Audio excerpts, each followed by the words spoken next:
Welcome guys to my YouTube channel pharmacology tips and tricks. आज का मेरा topic है सेल स्ट्रक्चर एंड फंक्शन। तो कई बार एग्जाम में आता है कि सेल का स्ट्रक्चर आपको बनाना है, उसके फंक्शन आपको लिखने हैं। ओके, तो एक शॉर्ट में, एक ब्रीफ में एक आंसर है। इसको आप ज़रूर इसको याद करिएगा और इसको प्रैक्टिस करके देखिएगा। ओके, तो गाइस चलिए स्टार्ट करते हैं आज का video without wasting your time. और वीडियो स्टार्ट करने से पहले I would like to request you, जो भी पर्सन है नए हैं, please like share the video and subscribe my channel. Video को पूरा देखिएगा ताकि आपको पूरा समझ में आए। गाइस चलिए चलते हैं हमारी वीडियो की तरफ। सो गाइस हमारा टॉपिक है cell structure and function. Okay, तो सेल के बारे में आपको जैसे पता है कि सेल क्या होती है, उसका स्ट्रक्चर कैसा होना चाहिए, उसके क्या फंक्शन होने चाहिए। ओके, तो हम वन बाय स्टेप यहाँ पे एक एक चीजों को समझते हुए चलेंगे और उसके फंक्शन को हम देखने वाले हैं। ठीक है, तो सबसे पहले हम बात करते हैं सेल की। अब सेल जो होता है, तो कहीं न कहीं किसी ने डिस्कवर किया होगा, किसी ने पहली बार देखा होगा। ओके, तो ये डिस्कवर किया गया था रॉबर्ट हुक के थ्रू इन 1665 में। 1665 में रॉबर्ट हुक ने इसको डिस्कवर किया था, राइट? अब बात करते हैं कि जो सेल है ये क्यों यूज़फुल है ना? ये इसलिए यूज़फुल है because it is a basic and fundamental unit of life. Means इसके बगैर कुछ नहीं हो सकता। ये है तो लाइफ है। इसलिए सेल जो होता है ये एक बेसिक और फंडामेंटल यूनिट है लाइफ का, एक बहुत ही महत्वपूर्ण इकाई है। ठीक है? Now it is responsible for all life processes. जितनी भी लाइफ प्रोसेसेस होती है उन सभी के लिए ये रिस्पॉन्सिबल है। हमारी बॉडी के अंदर different cell different function provide कराती है, तो ये भी कौन करा रहा है? सेल करा रही है। ठीक है, तो एक ऐसा साइंस जिसमें कि इस तरह के सेल के स्ट्रक्चर और फंक्शन की स्टडी की जाती हो, उसको हम कहते हैं सेल बायोलॉजी। ठीक है, सेल बायोलॉजी को आप कई तरह से डिफाइन कर सकते हो। सो एक बेसिक जो इसकी डेफिनेशन होनी चाहिए वो उसका सेल का स्ट्रक्चर और सेल का फंक्शन हम जिस स्टडी में देखते हैं या ऐसे साइंस में देखते हैं या स्टडी करते हैं उसको हम कहते हैं सेल बायोलॉजी। ठीक है, नाउ सेल के जो कैरेक्टरिस्टिक है ये डिफरेंट टाइप के होते हैं। ओके, या हम यूं कहें कि सेल किन किन कामों में यूज होती है या सेल की फंक्शन क्या है। ठीक है, तो एक ब्रीफ नॉलेज हम ले लेते हैं कि जो सेल होती है, हर सेल का स्ट्रक्चर अलग है और स्ट्रक्चर के साथ साथ ये क्या करती है, बॉडी के जो पार्ट्स होते हैं या बॉडी को एक शेप अप देने का काम करती है या ऑर्गेनिज्म को एक शेप देने का काम करती है। Okay, second, it have the different cell organelles. अब हमारी जो सेल है, आगे हम बढ़ेंगे इसमें, तो इस सेल के अंदर कई सारे कोशिकांग हैं। यदि हिंदी में बात करें तो कोशिकांग, ओके, इंग्लिश में क्या सेल ऑर्गेनल्स हैं। पर्टिकुलर जो सेल ऑर्गेनल्स होते हैं ये डिफरेंट डिफरेंट फंक्शन को परफॉर्म करते हैं या इनकी खुद की कुछ स्पेसिफिक फंक्शन होते हैं। जैसे एग्जांपल के लिए बात करता हूँ, माइटोकॉन्ड्रिया। माइटोकॉन्ड्रिया एक सेल ऑर्गेनल है। इसका काम क्या होता है? एटीपी जनरेट करना, और एटीपी का काम होता है एनर्जी प्रोवाइड कराना। ठीक है, या यहाँ पे जो माइटोकॉन्ड्रिया है इसके अंदर क्या होता है? ऑक्सीडेशन की प्रोसेस होती है, राइट? तो यहाँ कुछ एग्जाम्पल है जैसे न्यूक्लियस। और बात करते हैं कि जो सेल होती है, अब सेल जो है इसके टाइप्स भी होंगे डेफिनेटली। तो इसके दो तरह के टाइप्स होते हैं, प्रोकैरियोट और यूकैरियोट। अब इन चीजों को अच्छे से समझिएगा कि जो टाइप्स ऑफ सेल है इसमें प्रोकैरियोट और यूकैरियोट। सो फर्स्ट यहाँ लगा है PRO, that is pro. Pro का मतलब होता है प्रिमिटिव, है ना, या पुराने टाइप का। नाउ कैरियोट, ये वर्ड आया है, टर्म, उसको कहते हैं कैरियन। ठीक है, तो ये जो कैरियन टर्म है इसका मतलब होता है न्यूक्लियस। तो एक ऐसी सेल जिसमें कि बहुत ही पहले टाइप का या प्रिमिटिव टाइप का या अनऑर्गेनाइज्ड न्यूक्लियस प्रेजेंट होता है उसको हम कहते हैं प्रोकैरियोट। और सेकंड होता है यूकैरियोट। यू का मतलब होता है ट्रू, कैरियोट मतलब कैरियन, कैरियन का मतलब होता है न्यूक्लियस। जो ऐसी सेल जिसमें कि ट्रू न्यूक्लियस प्रेजेंट हो उसको कहते हैं हम यूकैरियोट। ओके, सो प्रोकैरियोट की यदि हम एक स्ट्रक्चर को देखते हैं, ये इस तरह का एक स्ट्रक्चर है। बिकॉज प्रोकैरियोट में कई तरह की सेल्स आती हैं। तो यहाँ पर हमने एक सेल ली, बैक्टीरियल सेल, राइट? इस बैक्टीरियल सेल का जो स्ट्रक्चर है इसको आप ध्यान से यदि देखेंगे तो बिल्कुल इस तरह की शेप की एक सेल है। इसके अलावा इसके कई सारे शेप और भी हो सकते हैं। ठीक है, एक जो मॉडल शेप है उसको हमने लेके यहाँ पे बताया हुआ है कि इस तरह का एक डबल लेयर्ड एक स्ट्रक्चर होता है, कैप्सूल होता है। इसके अंदर इसमें डिफरेंट साइटोप्लाज्म यहाँ पे भरा होता है ना। यहाँ पे न्यूक्लियाइड प्रेजेंट होता है। ओके, या इसको हम कहते हैं प्लाज्मिड, जो उसका खुद का एक जेनेटिक मटेरियल होता है। कुछ प्रोटीन बनाने वाले सब्सटेंस होते हैं जिसको हम कहते हैं राइबोसोम। ठीक है। इसके बाहर ये जो लेयर आपको दिखाई दे रही है, it is called the cell wall. ठीक है, कुछ कुछ बैक्टीरिया होते हैं उसके अंदर बाहर और एक लेयर होती है, इसको हम कहते हैं कैप्सूल। ठीक है, तो ये कैप्सूल हो गया, ये सेल वॉल हो गया। और यहाँ पर पर्टिकुलर होस्ट से स्टिक होने के लिए कुछ छोटे छोटे फाइबर्स होते हैं, उसको बोलते हैं पाइलस। पाइलस एंड फिम्बरी दोनों होते हैं। तो फिम्बरी यहाँ पर उसको अटैच होने में हेल्प करता है, पाइलस जो होता है ये रिप्रोडक्शन में हेल्प करता है। इसके अलावा इसमें एक फ्लैजिला प्रेजेंट होता है जो बैक्टीरिया को आगे की तरफ मूव करने में हेल्प करता है। ओके, तो गाइस ये बेसिक स्ट्रक्चर है प्रोकैरियोटिक सेल का। जब भी आपको क्वेश्चंस आता है सब्जेक्टिव पेपर में भी, उस टाइप भी आप इस डायग्राम को बना सकते हैं। फिर हम बात करेंगे यूकैरियोटिक सेल की। ये बहुत ही सिंपल सा डायग्राम मैंने यहाँ पे बनाया हुआ है ताकि आप बहुत ही इजीली उसको अंडरस्टैंड कर सको। कई सारे बुक्स के अंदर कई सारे कॉम्प्लेक्स स्ट्रक्चर आपको मिल जाएंगे। यदि आप वो याद करना चाहते हैं तो वो भी याद कर लीजिए। ये मैंने बिल्कुल बेसिक सा और जिसमें कम सेल ऑर्गेनेल्स यहाँ पे आपको दिख रहे हैं केवल समझने के पर्पज से। आगे हम इसका और भी अच्छे से डायग्राम देखने वाले हैं। ठीक है, तो ये एक स्ट्रक्चर है, इसमें आप देखोगे कि अंदर एक न्यूक्लियस प्रेजेंट है, उसके बाहर साइटोप्लाज्म यहाँ प्रेजेंट है, कुछ लाइसोसोम प्रेजेंट है, माइटोकॉन्ड्रिया, राइबोसोम है और न्यूक्लियस के अंदर डीएनए प्रेजेंट है। ओके, तो गाइस ये किसका बेसिक स्ट्रक्चर है। अब चलते हैं थोड़ा आगे की तरफ, जिसमें हम बात करेंगे difference between the prokaryote and eukaryote. उसके ऊपर भी क्वेश्चन आता है कि प्रोकैरियोट और यूकैरियोट में क्या डिफरेंसेस होते हैं। मे बी ये क्वेश्चन शॉर्ट नोट्स में आ सकता है। ठीक है, अब हम बात करेंगे इसके कुछ कैरेक्टरिस्टिक की, जो कि प्रोकैरियोट में होगा या यूकैरियोट में नहीं होगा। ठीक है, या दोनों में हो सकता है। सबसे पहले हम बात करेंगे size of the cell. Cell का साइज क्या होता है। तो प्रोकैरियोट जो है बहुत ही प्रिमिटिव टाइप के, इनका साइज जो होता है बहुत छोटा होता है, 0.2 से 2 माइक्रोमीटर इनका डायमीटर होता है। यूकैरियोट के लिए हम बात करें तो वहीं पे 10 टू 100 माइक्रोमीटर इनका डाया होता है। सेकेंड हम बात करेंगे न्यूक्लियस की। तो प्रोकैरियोट में न्यूक्लियस प्रेजेंट नहीं होता। ठीक है, जबकि यूकैरियोट में न्यूक्लियस प्रेजेंट होता है।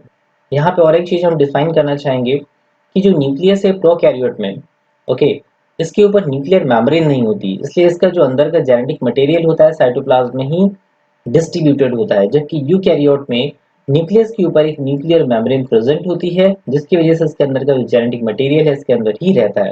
राइट, नेक्स्ट हम बात करेंगे यहाँ मेम्ब्रेन इंक्लूज्ड सेल ऑर्गेनल्स। क्या इसमें membrane included cell organelle present होते हैं या नहीं। तो प्रोकैरियोट में नहीं होता है, जबकि यूकैरियोट में होते हैं। फ्लैजिला, तो फ्लैजिला हमने अभी स्ट्रक्चर में देखा, तो प्रोकैरियोट में यहाँ प्रेजेंट होगा। कंसिस्ट ऑफ टू प्रोटीन, दो प्रोटीन से मिलकर बना होता है। यूकैरियोट में, है ना, यहाँ पे फ्लैजिला नहीं बट माइक्रोट्यूब्यूल, यहाँ पे मतलब माइक्रोट्यूब्यूल का बना हुआ फ्लैजिला प्रेजेंट हो सकता है।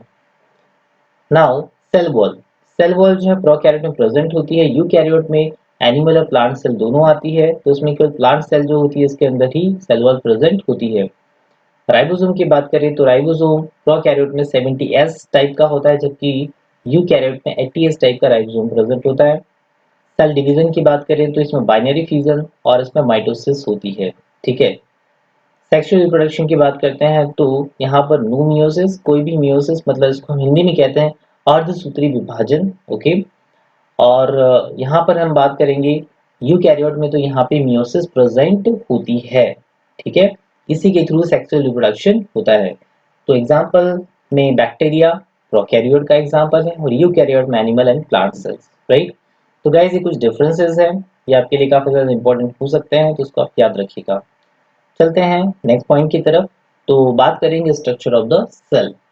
अब सेल यहाँ पे जो है मैंने आपको बिल्कुल एक राउंड शेप की सेल दिखाई है, तो इसके अलावा और भी तरह के शेप यहाँ पे प्रेजेंट हो सकते हैं। ओके, तो ये जस्ट आपका एक डिमॉन्स्ट्रेशन है सेल का, इसलिए इसका स्ट्रक्चर इस तरह से बनाया हुआ है। कई बार होता है कि हम सेल का स्ट्रक्चर बनाते हैं बट हमें पता नहीं होता है कहाँ से स्टार्ट करना है।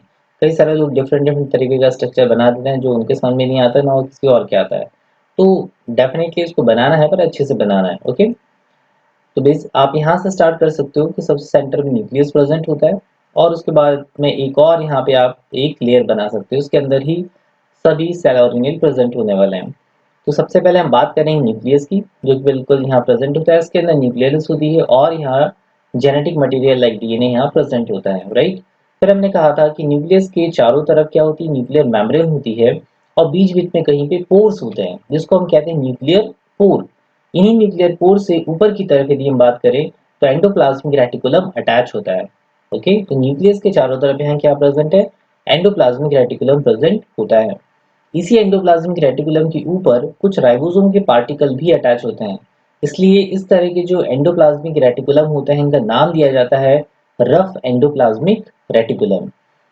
इसके अलावा यहाँ पे यदि आप देख रहे हो तो इस पे कोई भी राइबोसोम अटैच नहीं है, इसलिए इसको कहा जाएगा स्मूथ एंडोप्लाज्मिक रेटिकुलम। राइट, दोनों में डिफरेंस है। फिर है यहाँ पे लाइसोसोम।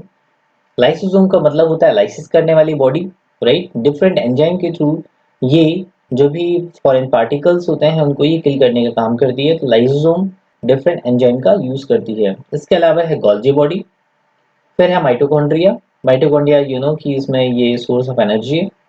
वैक्यूल्स और राइबोसोम प्रेजेंट होता है। इसके अलावा ये जो आप अंदर की तरफ देख रहे हो it is called the plasma membrane, और यहाँ प्रेजेंट होता है सेंट्रियोल जो कि सेल डिवीजन में हेल्प करता है। ओके, तो गाइस यहाँ पर ये बेसिक स्ट्रक्चर है एक एनिमल सेल का।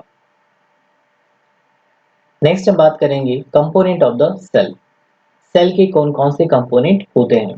सेल के कंपोनेंट में तीन तरह के कंपोनेंट में हम बात करने वाले हैं, सेल मेम्ब्रेन, साइटोप्लाज्म और न्यूक्लियस। न्यूक्लियस हम ऑलरेडी देख चुके हैं। तो cell membrane, cytoplasm and nucleus. फिर हम साइटोप्लाज्म की तरफ आगे जाते हैं तो साइटोप्लाज्म को दो पार्ट में डिवाइड किया गया, cell organelle and cellular inclusion. Okay, cell organelles मतलब कोशिकांग। अब कोशिकांग जो है दो तरह के हैं, मेम्ब्रेन बाउंड और non membrane bound. Membrane bound में mitochondria, endoplasmic reticulum, Golgi body और लाइसोसोम आते हैं, जबकि नॉन मेम्ब्रेनस में राइबोसोम, स्केलेटन, साइटोस्केलेटन और सेंट्रियोल्स आते हैं। ठीक है, अब फिर बात करते हैं सेल्यूलर इंक्लूजन की। सेल्यूलर इंक्लूजन मतलब कुछ थोड़ा बहुत जमा होना। स्टोरेज प्रोडक्ट की बात करें इसमें तो स्टार्च है, फैट है, ऑयल है या प्रोटीन है। सेकेंडरी प्रोडक्ट की बात करते हैं तो कुछ एंजाइम्स या हार्मोन यहाँ से निकलते हैं। एक्सक्रीटरी प्रोडक्ट की बात करें तो कार्बन डाइऑक्साइड और वाटर है। ठीक है, तो ये सेल्यूलर इंक्लूजन यहाँ पे कहलाते हैं। ओके, तो अगेन फिर से देख लेते हैं। सेल मेम्ब्रेन, साइटोप्लाज्म और न्यूक्लियस इसमें डिवाइड किया गया था एंड साइटोप्लाज्म को अगेन फिर फर्दर डिवाइड किया गया। तो ये क्या है, component of the cell. Right, फिर हम बात करते हैं अब पहले पार्ट की जिसका नाम है सेल मेम्ब्रेन, जो काफी ज्यादा इंपॉर्टेंट है और कई बार इसके ऊपर क्वेश्चन भी आ चुके हैं। तो सेल मेम्ब्रेन मतलब सेल की मेम्ब्रेन, है ना। सेल मेम्ब्रेन मतलब सेल की मेम्ब्रेन। अब सेल मेम्ब्रेन जो होती है इसमें डिफरेंट कैरेक्टरिस्टिक यहाँ पे प्रेजेंट होते हैं, इसको भी हम देखेंगे। तो cell membrane also called the plasma membrane. Cell membrane को ही हम क्या कहते हैं, प्लाज्मा मेम्ब्रेन भी कहते हैं। क्या करती है ये, बाहर के और अंदर के, है ना, जो पार्ट होता है एक्सटीरियर और इंटीरियर, इसको सेपरेट करती है। ठीक है। Third point, it is composed of lipid bilayer which is semi permeable membrane. Lipid की बाइलेयर से बनी होती है, मींस लिपिड की दो लेयर होती है।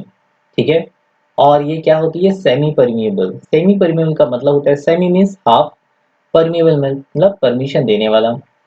तो ये सेमी परमिएबल ज्यादा परमिट नहीं करती, कुछ को ही परमिट करती है कि कौन सा आयन अंदर आना है, कौन सा आयन बाहर जाना है। राइट, सो सेल मेम्ब्रेन में भी हम स्ट्रक्चर देखेंगे इसका, तो उसके स्ट्रक्चर में आपको दिखेगा क्या क्या, phospholipid, carbohydrates, cholesterol, peripheral protein and integral protein. Okay guys, तो ये पांच चीजें आपको सेल मेम्ब्रेन के स्ट्रक्चर में दिखाई देगी। तो फॉस्फोलिपिड जो होता है it forms a fabric of membrane. Membrane में एक फैब्रिक की तरह काम करता है ये। कार्बोहाइड्रेट्स, ठीक है, it attach to the lipid or the protein on extra cellular side. Cell के एक्स्ट्रा सेल्यूलर पार्ट पे ये अटैच होता है। कोलेस्ट्रॉल का मॉलिक्यूल होता है, ठीक है, जो कहाँ प्रेजेंट होता है, हाइड्रोफोबिक टेल के बीच में प्रेजेंट होता है। पेरिफेरल प्रोटीन मतलब पेरिफेरल की तरफ, और इंटीग्रल मतलब अंदर की तरफ जो प्रोटीन बाइलेयर में फॉस्फोलिपिड की बाइलेयर में प्रेजेंट होता है उसको हम कहते हैं इंटीग्रल प्रोटीन। ठीक है, इसके स्ट्रक्चर की बात कर लेते हैं। तो ये जो स्ट्रक्चर है इसको कहा गया fluid mosaic model. Singer Nicolson ने दिया था ये फ्लूइड मोज़ेक मॉडल। इसके अकॉर्डिंग इस तरह का एक स्ट्रक्चर होता है जिसमें आपको यहाँ पे एक फॉस्फोलिपिड की लेयर दिखाई दे रही है। तो हमने कहा था बाइलिपिड, है ना, बाइलिपिड मतलब लिपिड की दो लेयर है। एक लेयर ये है, दूसरी लेयर ये प्रेजेंट है। ठीक है, जिसमें इसका ये हेड है और इस यहाँ पर टेल प्रेजेंट है। इन्हीं के बीच में कुछ प्रोटीन भी प्रेजेंट होते हैं जो किसी आयन को पर्टिकुलर यहाँ पर अंदर आने देते हैं, इसको बोलते हैं चैनल प्रोटीन, राइट। तो जब तक वो नहीं आएगा तब तक क्लोज कंडीशन में होगा, जब वो आएगा तो ये ओपन हो जाएगा। इसके अलावा कुछ है कैरियर प्रोटीन। कैरियर प्रोटीन क्या करते हैं, ये एक रिसेप्टर की तरह काम करते हैं, मॉलिक्यूल को यहाँ रिसीव करते हैं, उसको दूसरी तरफ मतलब मेम्ब्रेन के दूसरी तरफ छोड़ते हैं, अगेन फिर उसमें अपनी वापस कंडीशन में आ जाते हैं, ठीक है। तो ये एक तरह से रिसेप्टर का भी काम करते हैं। थर्ड हम बात करेंगे ग्लाइकोप्रोटीन एंड कोलेस्ट्रॉल। तो मेम्ब्रेन के बीच में यहाँ क्या प्रेजेंट होता है, ग्लाइकोप्रोटीन और कोलेस्ट्रॉल भी प्रेजेंट होता है, ठीक है। तो गाइस ये स्ट्रक्चर को आप ध्यान से देखिएगा, ध्यान इसको ध्यान में रखिएगा, ठीक है। फिर हम देख लेते हैं फिर हम देख लेते हैं यहाँ पर कि ये जो स्ट्रक्चर दिखाई दे रहा है आपको हेड और टेल का, एग्जैक्टली इसमें क्या क्या पार्ट है। तो ये हेड वाला पार्ट है और ये टेल वाला पार्ट है। हेड वाला जो पार्ट होता है ये फॉस्फेट का बना होता है, ठीक है। और ये पोलर होता है, पोलर का मतलब होता है hydrophilic in the nature, hydrophilic होता है। जबकि टेल जो होती है फैटी होती है, फैटी होगा इसका मतलब है ये नॉन पोलर होगा और हाइड्रोफोबिक होगा, मतलब लिपिड लविंग होगा, ठीक है। ये लिपिड लविंग यहाँ पे नहीं है, ये वाटर लविंग है, इसलिए इसको कहा गया हाइड्रोफिलिक। और जो टेल होती है इसको कहा जाता है हाइड्रोफोबिक, मतलब पानी से डरता है ये, क्योंकि फैटी है। तो ये डायग्राम भी आप बहुत इजीली इसको यहाँ पर बना सकते हो। नेक्स्ट हम मूव करेंगे इसके कंपोनेंट की तरफ थोड़ा डिटेल में। पहला है फॉस्फोलिपिड। फॉस्फोलिपिड जो होती है ये पार्शियली इसकी बनी होती है। Second, it arrange into double layer, double layer में अरेंज होती है, जिसमें क्या होता है हाइड्रोफिलिक या वाटर लविंग हेड होता है और हाइड्रोफोबिक वाटर हेटिक टेल होती है इनर साइड, है ना। हेड बाहर की तरफ होगा और टेल इनर की साइड में प्रेजेंट होगी। इसके अलावा कुछ प्रोटीन प्रेजेंट होते हैं। ये प्रोटीन आपने अभी देखा डायग्राम के अंदर, या तो ये बाहर निकले रहे होंगे या फिर दोनों लेयर के बीच में इंट्रैप कंडीशन में प्रेजेंट होते हैं, ठीक है। यही प्रोटीन जो होता है अभी कहा कि रिसेप्टर की तरह भी काम करते हैं, इसलिए सेल सिग्नलिंग में ये हेल्प करेंगे, एक सेल से दूसरे सेल तक मैसेज को कैरी फॉरवर्ड करने के लिए ये यूज किए जाते हैं या यूज होते हैं, ठीक है। इसके अलावा आता है कार्बोहाइड्रेट्स। तो carbohydrate present in the plasma membrane, definitely plasma membrane present होता है। अधिकतर क्या होते हैं ग्लाइकोप्रोटीनस नेचर के होते हैं, ठीक है। और सेल टू सेल कम्युनिकेशन में या इंटरैक्शन में ये कार्बोहाइड्रेट यहाँ पर हेल्प करने वाले हैं या हेल्प करते हैं, ठीक है। और एट लास्ट हम देख लेते हैं इसके function of the plasma membrane. Function में है प्रोटेक्टिव, मतलब प्रोटेक्शन प्रोवाइड कराने में हेल्प करता है। सेकेंड है डाइजेस्टिव, डाइजेशन में हेल्प करेगा, okay, because it takes in food and excrete waste product, ठीक है। फूड को प्रॉपरली उसको अब्सॉर्ब कराना है, जो वेस्ट प्रोडक्ट बचा है उसको बाहर करना है। सेलेक्टिव परमेबिलिटी, ये बहुत इसका एक स्पेसिफिक कैरेक्टरिस्टिक होता है कि कुछ ही आयन को जिसको ये पहचानती है उसको अंदर आने देती है, बाकी को अंदर नहीं आने देती, ठीक है, इसलिए कहा जाता है सिलेक्टिव परमेबिलिटी। नेक्स्ट है it contain the cell surface receptor. जैसा अभी आपसे कहा कि कुछ प्रोटीन होते हैं जो कि रिसेप्टर का भी काम करते हैं। तो ये जो प्रोटीन है ये किसी सेल को रिकग्निशन करने में या पहचानने में हेल्प करता है, ओके।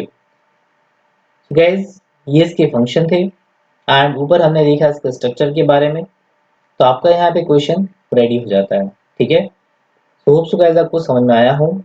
तो मिलते हैं नेक्स्ट वीडियो में, तब तक के लिए थैंक यू, बाय बाय।